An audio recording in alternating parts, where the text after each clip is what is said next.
వి gold trusted gold buyers తాకట్టులో ఉన్న బంగారాన్ని విడిపించి ఈ రోజు ఉన్న మార్కెట్ ధరకే కొనబడును. మరిన్ని వివరాలకు సంప్రదించండి 77107720. Welcome to RTV. నేను శివరామకృష్ణ.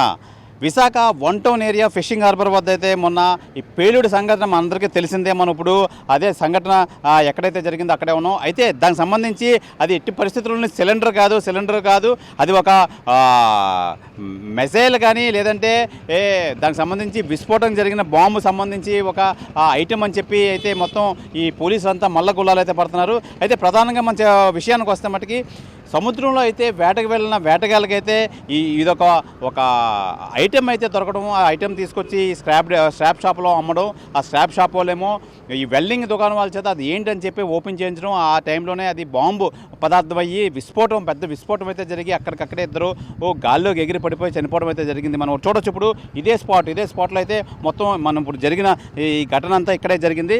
మొత్తం ఇదొక welding shop, one town area fishing harbour దగ్గర ఉన్న ఒక వెల్డింగ్ షాప్. అయితే ప్రధానంగా ఇప్పుడు మనం చెప్పుకోవాల్సింది ఏంటంటే ఇక్కడ జరిగింది 2 రోజుల క్రితం విశాఖలో జరిగింది ఘటన అయితే మటుకి చాలా పెద్ద విస్ఫోటం. ఇందులో 3 అయితే చనిపోయారు. అయితే ఫిషింగ్ హార్బర్ సమీపంలో పేలిన గ్యాస్ బండ దుర్ఘటన అంటున్నారు కానీ నిజంగా గ్యాస్ బండ అయితే కాదు. ఎన్నో అనుమానాలు అయితే రేకెత్తున్నాయి. సముద్రంలో మత్స్యకారులకు దొరికిన గ్రానైడ్ లాంటి వస్తువుని కట్ చేస్తుండగా ప్రమాదం జరిగిందని పోలీసులు అయితే భావించారు. అయితే ప్రస్తుతం ప్రత్యేక దర్యాప్తు చేస్తున్నారు ఈ క్రూజ్ టీం సంబంధించి, మొత్తం పోలీస్ సంబంధించి మొత్తం అంతా. అయితే ప్రధాన ప్రాంతాల్లో ఎన్నో శాంపిల్స్ను సేకరించి స్పెషల్ టీమ్స్ అయితే సేకరించి వాళ్ళని అన్నిటిని తీసుకెళ్లారు. అయితే ఈ ప్రమాద ప్రాంతంలో ఈ శాంపిల్స్ అయితే దొరికే అన్నింటినీ సాగ్రిగేట్ చేసి మొత్తం అంతా ఇవి ల్యాబ్లకు అయితే పంపించడం అయితే జరిగింది క్లూస్ టీమ్. అయితే 20 పైన శాంపిల్స్ ల్యాబ్కు పంపించారు ఈ ఫోరెన్సిక్ టీం. కానీ దీనికి సంబంధించి మొత్తం అంతా మృతి చెందిన వారు బాడీలో ఇతర కెమికల్స్ ఏమైనా ఉన్నాయా అనే కోణంలో అయితే దర్యాప్తు చేశారు పోలీసులు. ఆ పని మీద అయితే పోలీసులు ఆ నేపథ్యంలో అయితే వెళ్తున్నారు. అయితే ప్రమాదం జరిగిన ప్లేస్లో గ్యాస్ బండ పేలుడుకు సంబంధించి చిన్న ఆధారం కూడా కనిపించలేదంటూ స్థానికులు అయితే తెలియజేస్తున్నారు. అయితే భారీ పేలుడు సంభవించిన మంటలు అంటుకున్న ఛాయలు అయితే ఎక్కడా కనిపించలేదు ఈ పరిస్థితిలో. అయితే మనం చూడొచ్చు. ప్రధానంగా ఇప్పుడు మనం చెప్పాల్సింది ఏంటంటే దీనికి సంబంధించి ఇక్కడ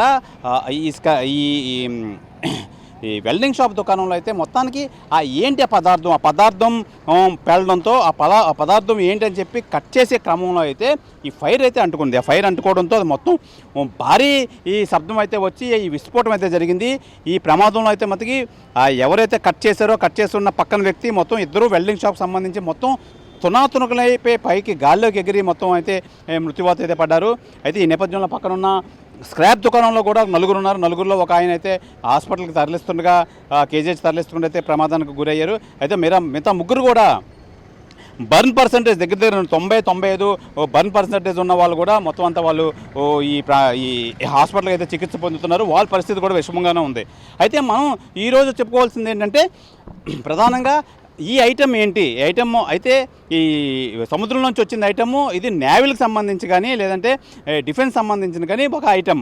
అది దాన్ని వీళ్ళకి దొరకడం, ఆ నెట్లో ఒక మత్స్యకారులు వలలో పడడం, అదేమో వీళ్ళ దగ్గరికి రావడం అయితే జరిగింది. అయితే దాన్ని ముక్కలుగా చేసి విడిభాగాలు అమ్ముకునే ప్రక్రియలో అయితే వీళ్ళు కట్ చేసే క్రమంలో అయితే అది మొత్తం బ్లాస్ట్ అయింది. బ్లాస్ట్ అవడంతో ఇద్దరు అక్కడికక్కడే మృతి చెందారు. ఘోరంగా అయితే మృతి చెందారు. అయితే దానికి సంబంధించి ఇప్పుడు ఇది నేవలకు సంబంధించిందా లేదంటే దేశ భద్రత సంబంధించి ఇది వీళ్ళకి దొరికింది కాబట్టి సరిపోయింది, లేదంటే అదే పదార్థము అదే విస్ఫోటనం పేలుడు పదార్థము దేశద్రోహాలకు దొరికితే ఏం జరుగుతుంది? లేదంటే అదే పదార్థము ఎక్కువ మంది మనం చూడొచ్చు. ఇప్పుడు ఉదాహరణకు ఈ పక్కన ఉన్న ఈ పాన్ షాప్ అయితే ఆ రోజు తెరిచలేదు. ఆ పాన్ షాప్ నిజంగా తెరిచుంటే అక్కడ ఒక 5-6 పాన్ షాప్లో జనాలు అయితే ఉండేవారు. నిజంగా ఆ రోజు పాన్ షాప్ సంబంధించి ఎవరైతే యజమాని ఉన్నదో పాన్ షాప్ ఉమాన ఆమె ఇంట్లో ప్రార్థన మీటింగ్స్ అయితే జరగడంతో ఆ ప్రార్థన టైం ఆ రోజు అక్కడ చేసుకోవడం వల్ల ఆవిడ షాప్ అయితే తీయలేదు. నిజంగా లేకపోయి ఉంటే షాప్ తీసుంటే నిజంగా దగ్గర దగ్గర ఇంకా ప్రాణ మృత్యువాత పడ్డ సంఖ్య అయితే ఇంకా పెరుగును. నిజంగా ఆ క్రమంలోనే మొత్తం ఈ పాన్ షాప్ సంబంధించి మొత్తం అంతా ఎలా చిన్నాభిన్నం అయిపోయిందో మనం చూడొచ్చు. మన కెమెరామెన్ అయితే చూపిస్తున్నారు. అయితే ప్రధానంగా మనం మాట్లాడుకోవాల్సింది ఏంటంటే ఈ పదార్థం ఏంటి?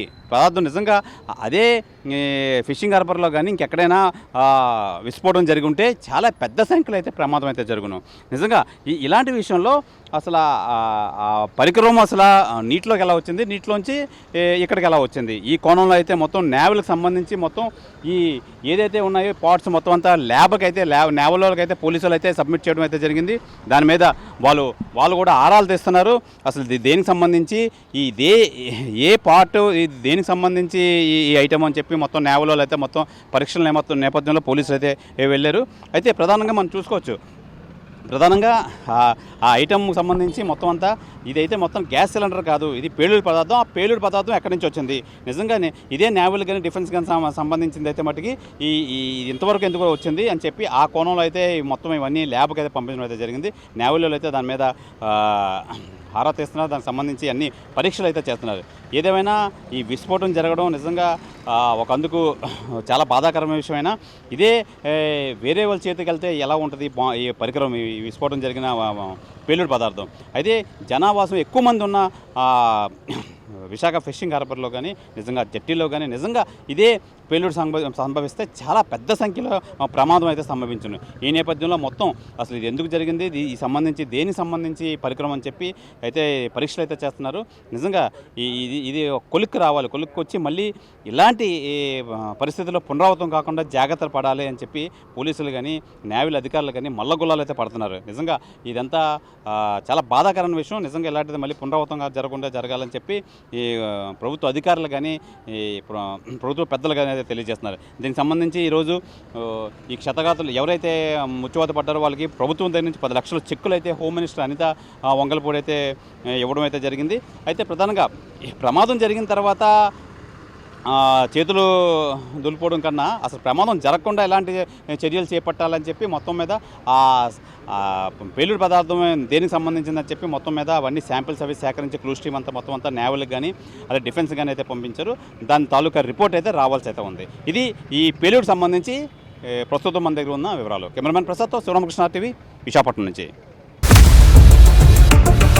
For latest updates on India-Pakistan tensions, download RTV Live app.